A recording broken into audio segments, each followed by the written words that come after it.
নমস্কার, আমার নতুন আরেকটা ভিডিওতে তোমাদের জানাই অনেক অনেক ওয়েলকাম। আজ আবার আরেকটা কেক মেকিং ভিডিও নিয়ে এসেছি তোমাদের সাথে শেয়ার করতে।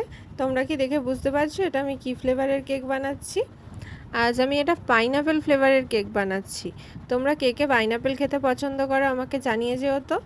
আর পাইনাপেল ফ্লেভারের কেকও কিন্তু ভীষণ টেস্টি হয়। যারা নিয়েছে তারা জানে, আর যারা এখনও টেস্ট করোনি একবার নিয়ে টেস্ট করে দেখতে পারো, আশা করি ভালোই লাগবে। এই কেকটা যে দাদা অর্ডার করেছিল, দাদা ছিল আমার রিপিটেড ক্লায়েন্ট। দাদার বাড়িতে যে কোনো অকেশনেই আমার থেকেই কেক নেয়, আর সমস্ত কেকই পাইনাপেল ফ্লেভারেরই নেয়। তো এটা দাদা নিজেরই বার্থডের কেক ছিল, তো এটাও পাইনাপেল ফ্লেভারই করতে বলেছিল।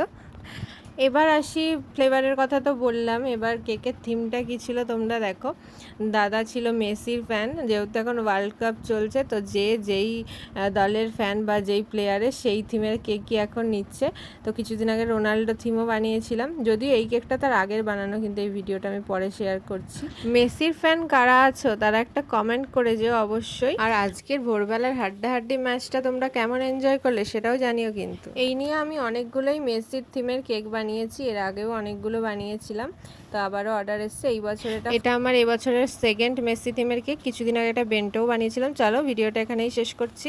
ভিডিওটা ভালো লাগলে একটা লাইক করে দিও, কমেন্ট করে দিও, বন্ধুদের সাথে শেয়ার করো। Thanks for watching, bye. দেখা হবে নেক্সট কোনো ভিডিওতে।